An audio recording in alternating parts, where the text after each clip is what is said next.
Hello student, मैं अभिषेक MSIT के online portal में आपका स्वागत करता हूं। तो स्टूडेंट, ये क्लास हमारी इलेक्ट्रीशियन फर्स्ट ईयर की क्लास रहेगी। तो इस क्लास में हम क्या देखेंगे, अभी लास्ट क्लास में हमने क्या देखा था, हमने देखा था प्रमुख चालक पदार्थ। तो आज हम क्या देखेंगे, कुछ इंपॉर्टेंट कुचालक पदार्थ, ठीक है, जो हम रियल लाइफ में देखते हैं। जो इंपॉर्टेंट है वो मैंने बताए हैं। कुचालक पदार्थ तो बहुत सारे होते हैं, पर मैंने इस वीडियो में ओनली 6 के बारे में बताया है आपको अच्छे से, ठीक है। तो चलिए वीडियो स्टार्ट करते हैं। सबसे पहले कुचालक पदार्थ क्या है? सबसे पहले कुचालक पदार्थ है हवा।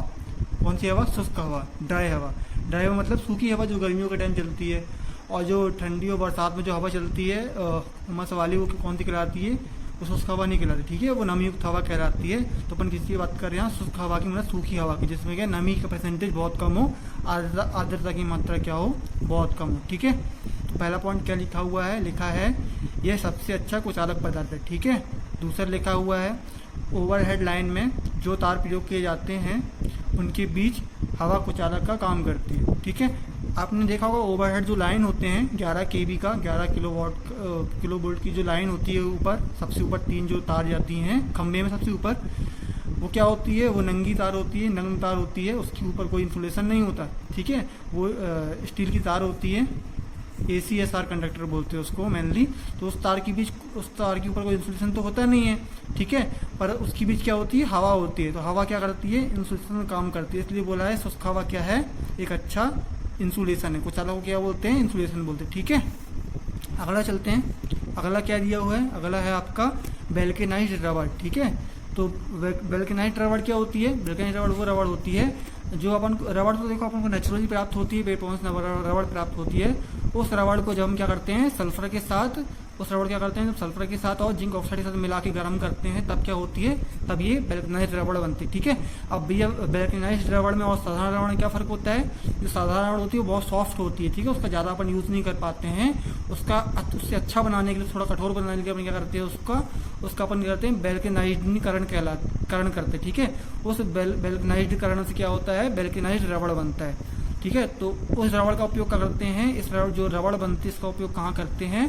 तारों और केबलों के ऊपर कुचालक आवरण के रूप में, ठीक है।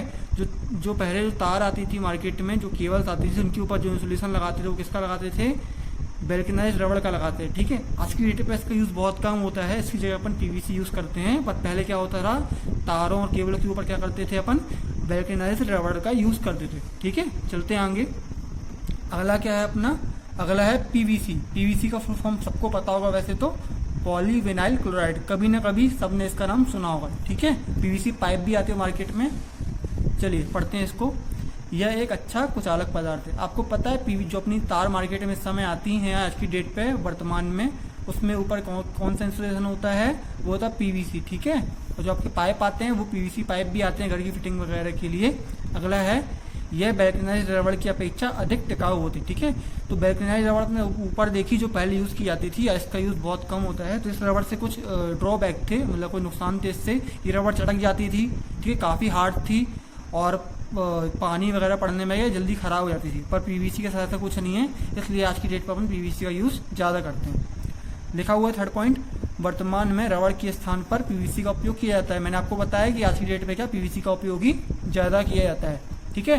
तो अब आया क्या? अभ्रक माइका। ये मेरा बहुत फेवरेट है माइका, क्योंकि ये बहुत अच्छा पदार्थ है, बहुत सारे यूज़ हैं इसके।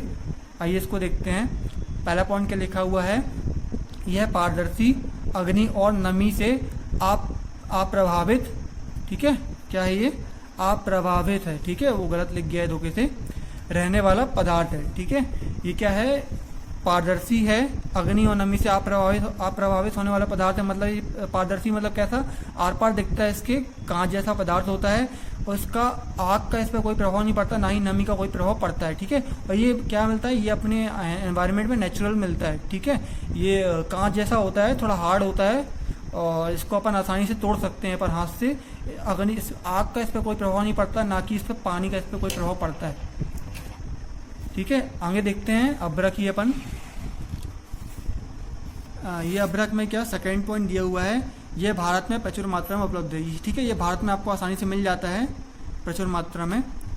अगला है इसका उपयोग ऊष्मक उपकरणों के हीटिंग एलिमेंट के आधार के रूप में किया जाता है। तो मैंने इसके पहले वाली वीडियो में आपको अभ्रक के बारे में थोड़ा बताया था। तो अभ्रक के बारे में आपको क्या बताया था, इसकी एक प्रॉपर्टी बताता हूँ आपको सबसे अच्छी। ये ऐसा एलिमेंट है, आप ध्यान सुनिएगा, अभ्रक एक ऐसा एलिमेंट है जो विद्युत का कुचालक है। मैंने क्या बोला, ये विद्युत का क्या है, कुचालक है, पर ताप का क्या है, चालक है। ये विद्युत का कुचालक है पर ताप का क्या है, चालक है, ठीक है। पर जो आपको कभी जैसे आपका प्रेस है तो आपके प्रेस में कभी भी करंट आने लगता है। करंट क्यों आता है, ये अभ्रक कभी भी आपका ब्रेक हो जाता है। अभ्रक ब्रेक हो जाता है तो अभ्रक क्या करता है, करंट को पास होने देता है। जब करंट पास होता है तो आपके किसमें, प्रेस की जो बेस होता है उसमें करंट आने लगता है, ठीक है। तो आपके दिमाग में रखिएगा कि ये क्या है, विद्युत का खूब अच्छा कुचालक है और ताप का खूब अच्छा क्या है, चालक है, ठीक है। और ये अपने एनवायरनमेंट में नेचुरली मिलता है। अभ्रक बहुत अच्छी चीज़ होती है, मैं आपका अच्छे से एक वीडियो बनाऊंगा छोटी सी अभ्रक के बारे में बताऊंगा। चलिए आगे चलते हैं। आगे क्या है आपका, खनिज तेल, क्या बोलेंगे इसको, मिनरल ऑयल, ठीक है। तो ये मिनरल ऑयल क्या होता है, खनिज तेल क्या होता है, जो अपन ट्रांसफॉर्मर में ऑयल डालते हैं, ट्रांसफॉर्मर ऑयल कहलाता है। वो क्या कहलाता है, मिनरल ऑयल कहलाता है, ठीक है। जो आपका पेट्रोल डीजल ये सब किससे अब हमको मिनरल ऑयल से ही प्राप्त होते हैं। पहला पॉइंट क्या लिखा हुआ है, यह उच्च कुचालक पदार्थ है, ठीक है। इसका जो ये इसका कुचालक का गुण बहुत अच्छा होता है ना।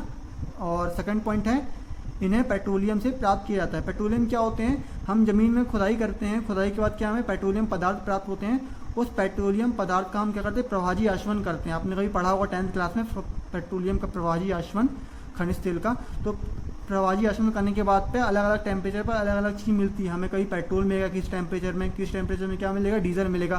तो उसी टेम्परेचर में क्या मिलता है, हमें एक ट्रांसफॉर्मर ऑयल भी मिलता है, ठीक है। जो कि इसका कुचालक गुण क्या होता है, बहुत अच्छा होता है। इसका उपयोग कहाँ कहाँ करते हैं हम, इसका उपयोग ट्रांसफॉर्मर, स्टार्टर, कैपेसिटर और सीबी मीन्स क्या है, ये क्या है एक्चुअली में सीबी है, ठीक है। CB, B for ball, CB है सर्किट ब्रेकर।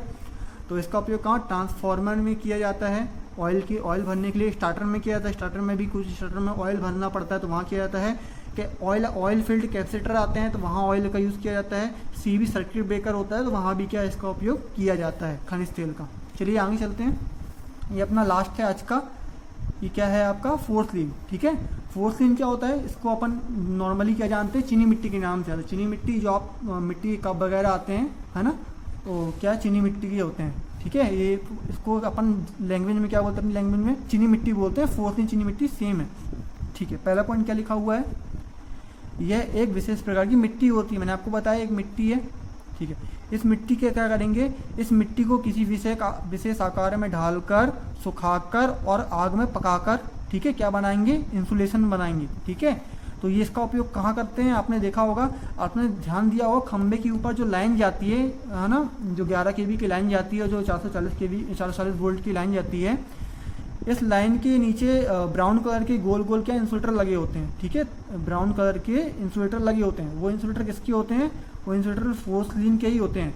और तो यहाँ क्या लिखा, ओवरहेड लाइन में कुचालक के रूप में यूज़ करते हैं फोर्थ लीन को। किटकैट फ्यूज़ क्या होते हैं, जो आप घर पे नॉर्मली फ्यूज़ आते थे जो पहले, आजकल तो अपन MCB लगाते हैं, फ्यूज़ कम लोग लगाते हैं पर फ्यूज़ आज भी लगाए जाते हैं। तो जो किटकैट फ्यूज़ होते हैं, जो चीनी मिट्टी के फ्यूज़ होते हैं, कटआउट जिसको अपन बोलते हैं, हाथ से निकालते हैं और लगाते हैं, वो कौन सी फ्यूज़ कहलाते हैं, उसको अपन किटकैट फ्यूज़ बोलते हैं, ठीक है, टेक्निकल लैंग्वेज में। तो जो किटकैट फ्यूज़ का जो बेस होता है वो किसका बना होता है, वो चीनी मिट्टी का फोर्थ लीन का ही बना होता है, ठीक है। अगला क्या लिखा हुआ है, हीटिंग एलिमेंट। हीटिंग एलिमेंट क्या, जैसे आपका जो हीटर होता है, मार्केट में जो हीटर आता है जिसमें कॉइल लगी होती है, नाइक्रोम की कॉइल होती है। मैंने आपको नाइक्रोम के बारे में बताया है इसके पहले, हीटिंग के लिए यूज़ करते हैं नाइक्रोम को। तो जो हीटिंग एलिमेंट का जो बेस होता है, जो हीटर का जो बेस होता है, ऐसे जो गोल गोल हीटर का बेस होता है, इसके ऊपर इस तरीके से जिगजैग क्या हीटर की कॉइल लगी होती है। तो जो बेस ये जो होता है, जो पूरा बेस होता है गोल गोल, किसका बना होता है, ये फोर्थ लीन का ही होता है। किसका होता है, चीनी मिट्टी का ही होता है, ठीक है। तो इसके देखते हैं अगर कुछ इंपॉर्टेंट होगा कुचालक पदार्थ में तो मैं उनकी वीडियो आपको बता दूंगा, ठीक है। तो आई होप ये वीडियो आपको पसंद आया होगा। किसी भी मटेरियल में कुछ प्रॉब्लम हो तो प्लीज़ कमेंट कीजिएगा और वीडियो को लाइक ज़रूर कीजिएगा और चैनल को सब्सक्राइब कीजिएगा। Thank you for watching.